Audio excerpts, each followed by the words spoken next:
What's up, everyone, and welcome to another episode of Inside the Multiverse. I'm Carlos. I'm joined here today, like always, with Matt and Brad. How's it going? What's going on, guys? How you doing? Can't complain. Ready to talk about some comic book news. Yeah, today is mostly new stuff, some rumors, but I think and we're also we're all going to be talking about a trailer that dropped recently. So that's going to take up the bulk of the show.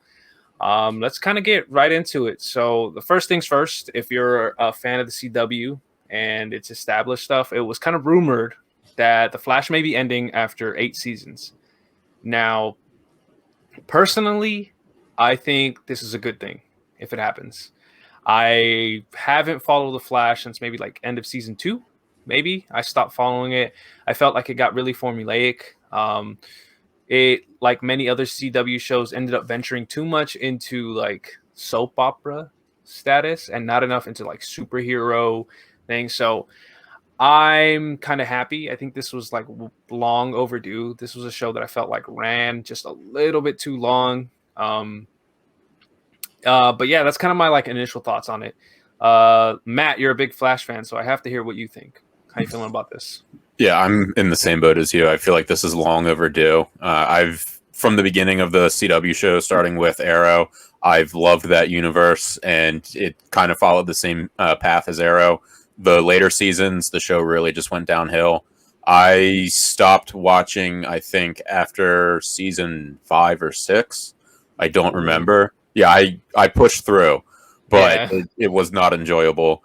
And one of my biggest complaints about both shows is how they expanded the team for the Flash and with Arrow too. But it became less about the Flash, and it was more about all these other side characters. And there's even an episode where Iris is like, "We are Team Flash," and Barry says, "The Flash is nothing without you." It's like, okay, I understand that's your wife, you love her, but you're the Flash. Like they can't do anything without you. You can do all this without them.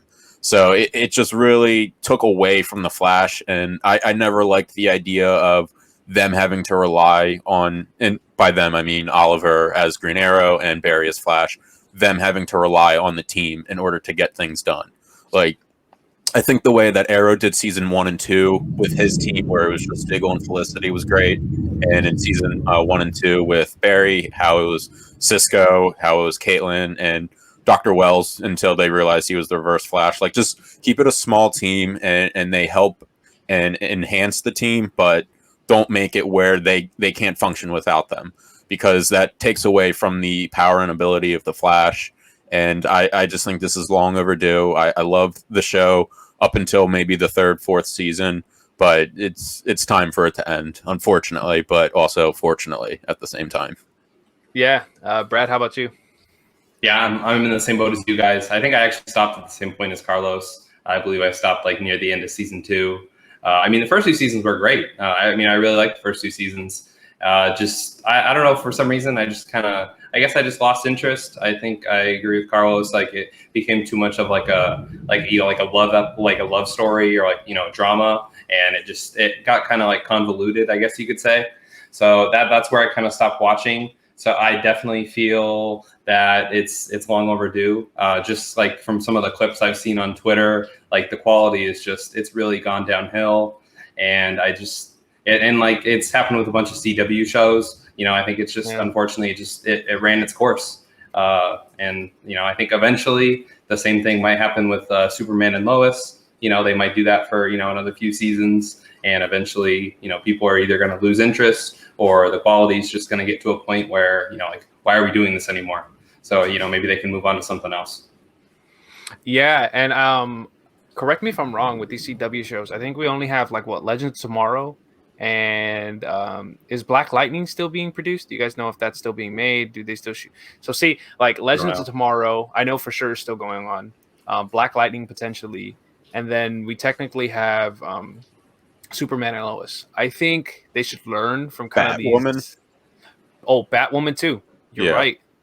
I think with Superman and Lois, I mean, this isn't necessarily about the show, but they should kind of learn from the Flash thing, and maybe go to 3-4 seasons and then just kind of cut it off there.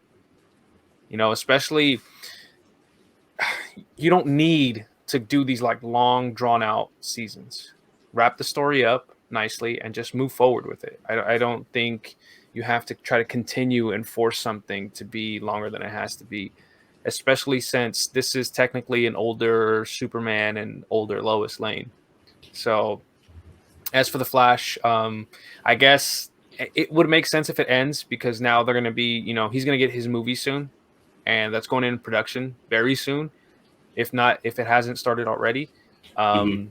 So I'm curious where they're going to go with this character moving forward. Like, how big of a focal point is he going to be in the movie universe? With that in mind, like Brad, like how big do you think he's like the Flash is going to be in movies and TV? I mean, I think he's going to be a huge piece going forward, just based on the little bit that I've read about the new Flash movie. Just because I think they're going to go with like the Flashpoint narrative or storyline. So, you know, he's going to be going back in time, and he's going to be, you know, visiting different storylines. And I believe they're even going to have like Michael Keaton and Ben Affleck in the movie. So I imagine he's probably going to meet different Batmans. And I believe is Supergirl. Yeah, Is she going to be in? Yeah. So yeah. So I mean, I think the Flashpoint or the Flash movie, it could be like their kind of like springboard into like the next phase of like the DC universe.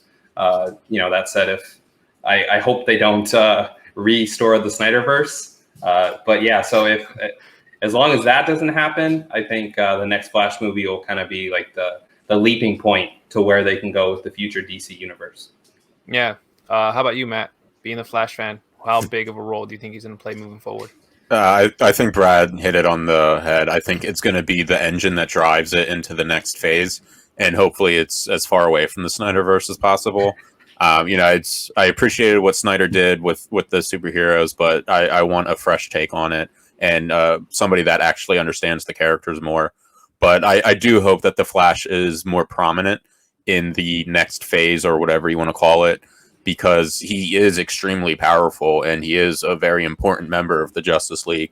And I think in the Justice League movie, he was looked at as more of kind of the comedic relief, which, I mean, yes, he is like a sarcastic kind of witty character. But at the same time, there's a lot of great stories from the comics that they can use, and different angles that they can take advantage of. So I hope he doesn't still remain that kind of, you know, sidekicky, kind of has the funny lines and funny moments, and waits around for Batman and Superman to do the heavy lifting. We saw in the Snyder version that he was a little more serious, and a little more of a contribution to the team. But I hope that he really just has a chance to shine in his movie, and it's not just, you know, bringing in all these other characters and he's just there. I hope he is kind of, like I said, that engine that makes it go. Yeah. And I think the last thing that I kind of want to touch on and get your guys' like thoughts on is where do you place Grant Gustin's Flash? Because I think that's going to be interesting, because a lot of people will kind of place him pretty high. And I mean, I know we haven't had many live action Flashes. I think it's only technically 3 now. It's John Wesley Shipp, Grant Gustin, and Ezra Miller. So where do you guys kind of rank him? Or if you want to rank him and compare him even to like any animated versions or anything like that too, I think that would be interesting. But Matt, where do you kind of rank Grant Gustin? I think Grant Gustin, even though he didn't have the traditional Barry Allen look, you know, he had brown hair, not blonde hair like Barry Allen. But I think Grant Gustin, especially in the earlier seasons, was phenomenal. I think CW at least did a very good job in casting him, because I think his acting skills were a little ahead of some of the other actors on the show. I mean, there were some like Tom Cavanaugh, who is a phenomenal actor. He played Harrison Wells. But I think with the show Arrow, I think Stephen Amell was kind of leagues above a lot of the other cast members on his show. But I would say Grant Gustin was probably my favorite live action version of the Flash. Probably not overall, just because with the animated, it's a little easier to play the Flash, because you're just doing the lines. You don't have to worry about the physical acting. You don't have to worry about like the CGI and that kind of stuff. So maybe you can do a little more with it. But I would say that Grant Gustin did a really great job, and I wish it was something he could get involved with in the movie, but I'm sure there's a whole bunch of things in contracts that won't allow that to happen. But I would say live action Grant Gustin's probably the best Flash we've seen. Okay. Brad, how you feeling? You agreeing, disagreeing? I don't know. It's tough. I'd say it's probably between Grant Gustin and Wesley Shipp personally, and then Ezra Miller is kind of like in my third ranking. It's not that I don't like Ezra Miller. I mean, I think he's a decent actor. I don't know. I haven't really been given much as in him as the Flash. I think we got a little bit more in the Zack Snyder Justice League cut, but I don't think I've been given enough to rank him above Grant Gustin. I think Grant Gustin, and also Wesley Shipp, I think they've done the roles really well so far. And like Matt said, I mean, I'd like to see Grant Gustin in a movie. I think he's done that well with the role, and I think he'd be able to handle the role on the big screen. So I think that'd be interesting. But yeah, I think Grant Gustin, he's probably my top guy. I'd probably lean toward him, but I think Wesley Shipp's a close second.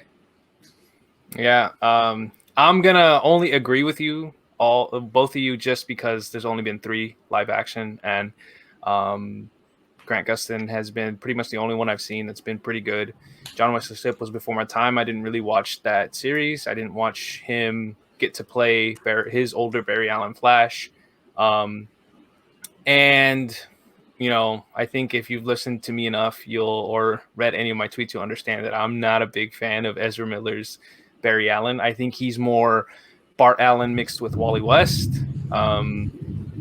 So by default, Grant Gustin wins. I wasn't like blown away personally by Grant Gustin, but he wins by default. I think he was solid. So yeah, any other things you guys want to add on the Flash potentially ending before moving forward? I just really want to see Reverse Flash in the movie, because Reverse Flash is one of my favorite villains. And again, I'm biased because I loved the first few seasons of Flash, but Tom Cavanaugh as Reverse Flash was like one of the best villains I've ever seen, including movies too. Mm-hmm. Yeah, he was really good. Well, I think if this is taking inspiration from Flashpoint, then we're gonna have to see Reverse Flash in some capacity. So I think you'll get your wish. I think sooner rather than later. But yeah, let's keep it going. What do we got next? So this is kind of like an interesting thing, is the Spider-Man rumors. So Brad, you were the one kind of throwing all this stuff at us. So if I can I get you to like recap everything we've heard so far up to date about the Spider-Man stuff? This new Spider-Man No Way Home. Yeah, so basically it's been kind of weird because like everybody, like most fans, I'd say like 95% of fans like know that Andrew Garfield and Tobey Maguire, like they're going to be in the movie, but it hasn't really been confirmed. But then Variety kind of like, and they didn't even really like announce it very well. They just kind of like dropped it in an article like, okay, this is like Hollywood's like worst kept secret. Andrew Garfield and Tobey Maguire are going to reprise their roles in Spider-Man No Way Home. And that's kind of like I believe the first major sourcing to confirm that both of them are going to be in the movie. Even like people have interviewed Andrew Garfield, and Andrew Garfield's like, man, that would be a really cool idea. But no, nobody's talked to me yet. So I think he's just playing it, like, cool as a cucumber, because I'm pretty sure they're going to be in the movie, and Variety kind of confirmed that. But then we also got a rumor that Willem Dafoe's Green Goblin is going to be the main villain of Spider-Man No Way Home. And then we've also heard people like Alfred Molina. They've said that they're going to reprise their role. And then we've also heard that Lizard, Sandman, I don't think Kraven is going to be in this movie.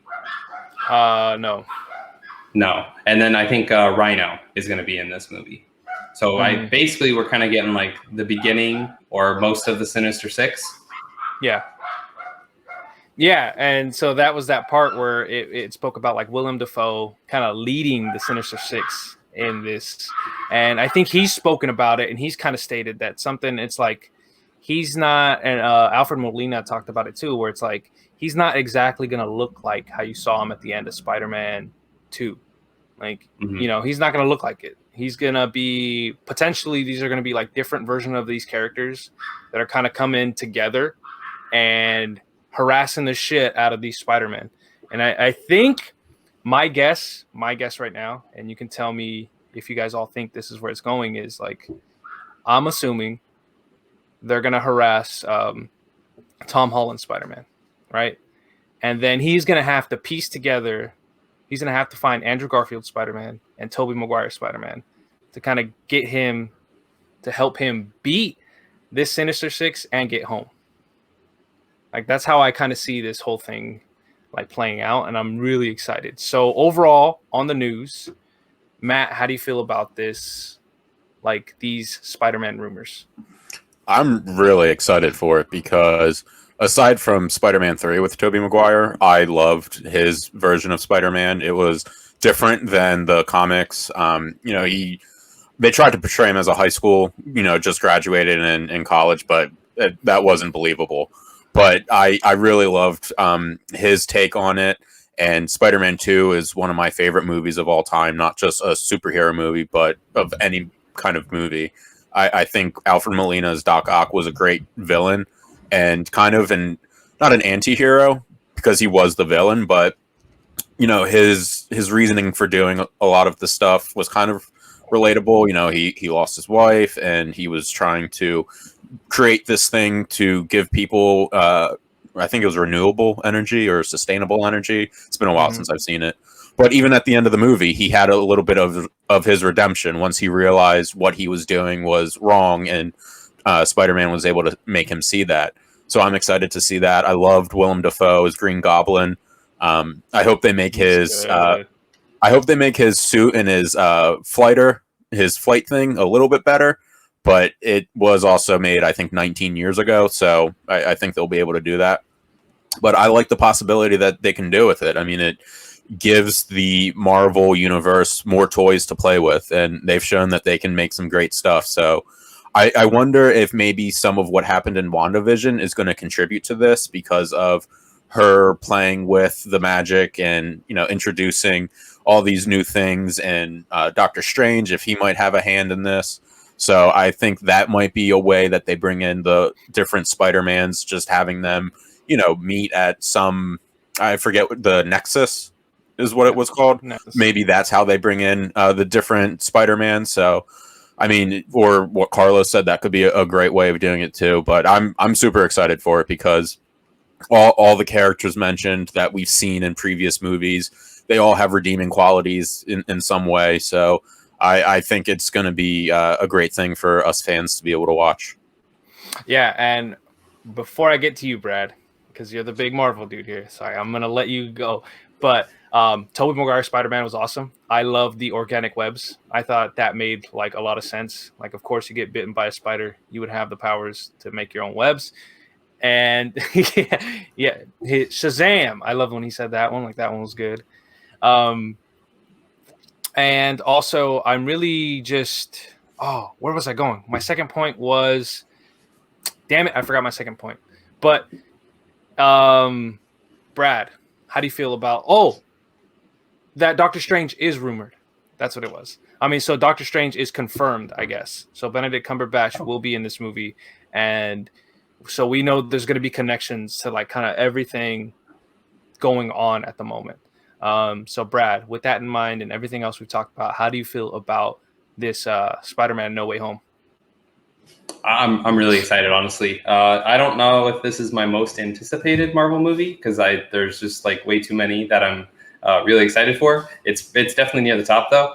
But yeah, I think Matt brought up an interesting point about the Nexus because that's like if nobody remembers, that's like where the point where all the multiverses converge. So I'm thinking maybe Tom Holland, he's maybe playing around with some technology, or Doctor Strange somehow comes in and he messes around with like the multiverse and he gets stuck somewhere. And then he sees like these other Spider-Mans, and then like all the villains converge, or I don't know. I don't know how they're going to work the storyline.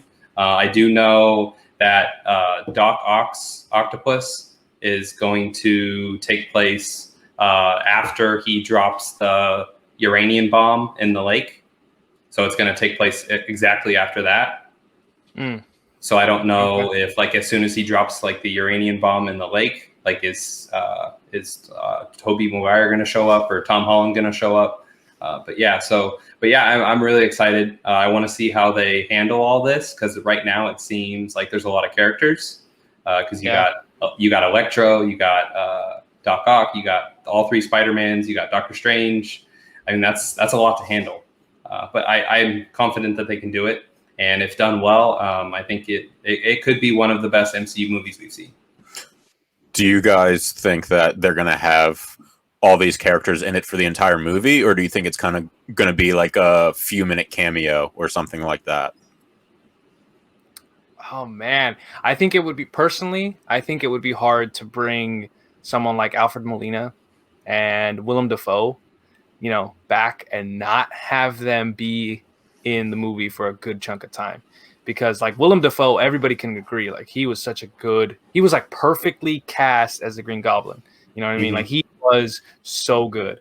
And Alfred Molina, like you said, just knocked it out of the park with his Doc Ock. So I think it would be hard to bring, at minimum, those two guys back and not have them be in it for at least two-thirds. Two-thirds is a lot. Maybe, half of the movie. But I can definitely see something where maybe Toby and Andrew aren't in it for the entire thing. Yeah, that's where I was kind of going with it. I don't know if they're going to have all three Spider-Man in it the entire time, because as far as I know and would think, it's only Tom Holland that's going to continue to be Spider-Man. So they don't want to take away from the main Spider-Man. Yeah. Brad, what about you on that question? I'm sorry, what was the question? The question was, do you think all of these big actors that are coming in and all these characters, do you think they're going to be in the movie the entire time, or do you think they're going to be in there for just like a small portion? Oh, gotcha. Okay. I'd probably say obviously we know that Green Goblin, he's going to be the main villain, so I would say he's definitely going to be in the movie for the whole time. I would say Andrew Garfield and Tobey Maguire are going to be, I wouldn't say quite cameos, but I think they're going to be kind of like they come in at like the 11th hour and like save Tom Holland maybe. And then as far as the other villains, I think the other villains could be cameos, just because I think it might be kind of like how we saw in Endgame, where they they traveled back through time and they kind of like interwove all the stories and like brought you like to those time points. So if they did something like that, that would be interesting, where like, I don't know, Tom Holland's like swinging through the different multiverses, and like he sees like Doc Ock, dropping the uranium bomb, and he sees Electro, lighting up Times Square. I think that would be kind of like a cool take on it. Just like give us like little glimpses of these past Spider-Man movies or villains. So yeah, I think it just depends how they do it. But yeah, I would lean toward the two Spider-Men. I think they'll be a little bit more than cameos, maybe like a third of the movie, maybe a little less. Yeah, for sure. Any other points on like the Spider-Man rumor, or how do you guys feel about it moving forward? All right. I mean, I'm overall excited. I can't wait. Yeah, Brad, go. What's up? Sorry, there was one more thing that I heard. Just that Sony has plans to do movies with Tom Holland and Craven and Venom, I believe. So they're gonna introduce the Sonyverse to the MCU. Dude, if that is true, I'm telling you right now, I think we've had this discussion before about like Tom Holland across from Tom Hardy. I will spend the entire movie with a full-blown erection. Like you're just gonna see, dude. Like Venom is one of my favorite, not only my favorite like Spider-Man characters, but like my favorite Marvel characters. And I think Tom Hardy's so good at what he does. I think he would be able to stand across from like Tom Holland and just hate his fucking ass, and it would be great. And I just want to see them fight. Oh man, if that happens, that happens, that's gonna be dope. Super dope. Okay, before I get any more excited and cause myself to change my clothes here, let's move forward. So we kind of had a trailer drop. I think was it this week or it was earlier this week, correct? Like I think earlier it in was the week. Monday. Was it Monday? Okay, I think so it was so. Monday. The Eternals dropped. I don't want to go first. I feel like I should let Brad go first. Good. Brad, how do you feel about this trailer? So, I mean, I've been really excited for this movie. I mean, the cast is tremendous. We have a Best Director winning director in Chloe Zhao. And so I've been super stoked for this movie. The trailer, I don't know. I wouldn't say I was disappointed in the trailer just because I don't think it really revealed much, which I think maybe that was the intention. But I mean, if you had been planning to release this trailer for over a year and like that was what we got, I mean, I think there was a lot to take away from the trailer. I mean, the cinematography looks amazing. I think the cast is going to be tremendous. The landscapes, which kind of goes along with the cinematography, but I mean, this movie's it's going to look incredible, and I think that was definitely what the trailer showed. I just wish we got a little bit more from like maybe Angelina Jolie, just because like she's such like a big actor. I don't even think she had a line in the trailer, if I'm not mistaken, or maybe she had maybe one. So yeah, I did like the trailer, but I would have liked a little more. I would have liked a little bit more hype. For sure. Matt, how about you? Yeah, I'm kind of in the same boat as Brad. The trailer didn't blow me away. It is something that once we learned it was going to be released, I was excited for the trailer and I'm excited for the movie. But the trailer didn't like have me going like, oh, I need to watch that again, or I need more. It was cool. It was all right. So yeah, it wasn't anything that I like really got real hype about. But I am still excited to see the movie. Okay, so I thought I was going to come in and be the negative one here, but it seems like we're all on the same page. The trailer was cool. It was fine. I was like, saw it and I was like, oh, it looks dope. I think the coolest part for me, and because I'm a big believer in this, is like how diverse the cast is. Now, seeing like Kumail Nanjiani, I believe that's how you pronounce his name. If I fuck that up, I'm so sorry. Be an Eternal and then have his moment of like doing a full on like Bollywood type like scene or dance. I was like, oh, that's dope. And then having Salma Hayek be kind of like a major part in her narrating everything. I was like, yo, Mexican actress, I'm going to always be there for that. But, just how diverse that cast looks cool. And it just made me go like, all right, the trailer's fine. The movie is going to look really nice. And it didn't make me less excited for it. I'm just as excited as I was before I saw the trailer. I'm definitely intrigued. I don't know much about the Eternals.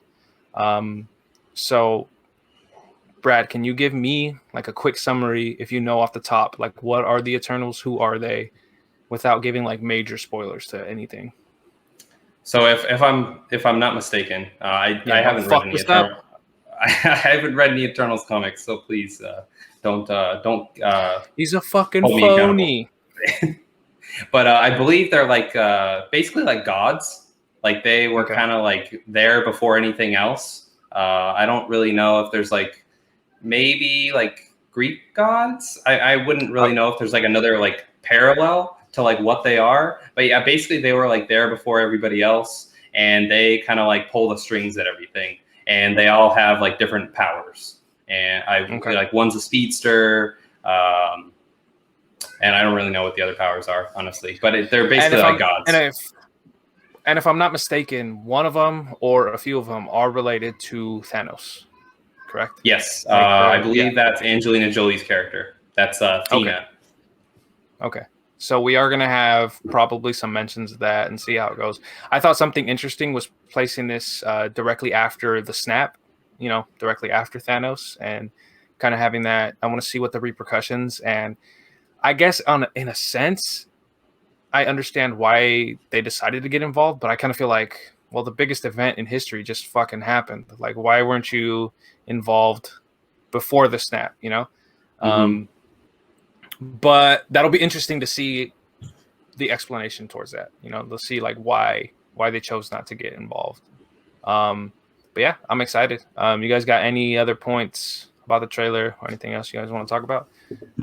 I think with the Eternals, and this could be me being completely wrong, is since they are gods, I think they might have a limited role in being able to interfere or intervene. Because I know that in comics, there are obviously beings that are omnipotent and are extremely powerful, but they don't get involved in like the small stuff to them.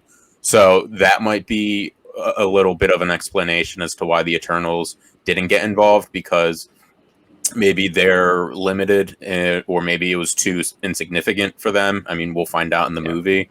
But I know that there are characters in both Marvel and DC, but specifically Marvel, that they really don't get involved in that kind of level of things that happen in the universe. Yeah, that would make sense. Brad, you got anything else you want to hit on with the Eternals? I you kind of brought up, everybody else kind of brought up a good point. Like, are they going to explain like why they were absent during the snap? And other people brought up some other good points on the internet. Like, are they going to explain like, why weren't you around for the Black Plague? Like why, there's so many different things that have happened throughout history that could have used an intervention from these kind of characters, and like the, mass deaths across the entire, well, I guess it's really just Earth, and they're more of like celestial beings, so they're more like on the universe scale, cosmic. So yeah, cosmic scale. So maybe that's why they didn't get involved, because we're just kind of like little specks of dust to them. But yeah, I mean, I think it'll be an interesting point to see if they like explore that. Like, why were you absent? Black Plague. Slavery. Like all these different events throughout time that could have used like a celestial being. Like, hey, let me help you guys out here. So yeah, it'll be interesting to see if they kind of explore that angle. Yeah, I think that's what made me most excited about this movie, was answering those questions. So if that's all we got, I think we'll just kind of wrap it up here. Thank you so much to everyone listening. Again, if you're tuning in, we greatly appreciate it. Go leave us like, share, subscribe, do all that cool stuff. You can find us on pretty much all major, podcast streaming platforms at the moment. We're having an issue with Apple Podcasts, so I'm trying to figure that all out. You can go follow us at IT Multiverse on Twitter. I got 4 weeks in a row. 4 weeks in a row. That's it. It's over. 100%. I'm never missing another one. And you can follow us on Instagram. He's gonna fuck it up next week, dude. I for sure am now, dude. You can follow us on Instagram at Inside the Multiverse with a shit ton of underscores all up in the name. And go do all that. Let us know what you thought about the episode. And thank you all for listening. And we'll see you guys next time. See you guys. Have a good week. See you guys. Have a good holiday weekend.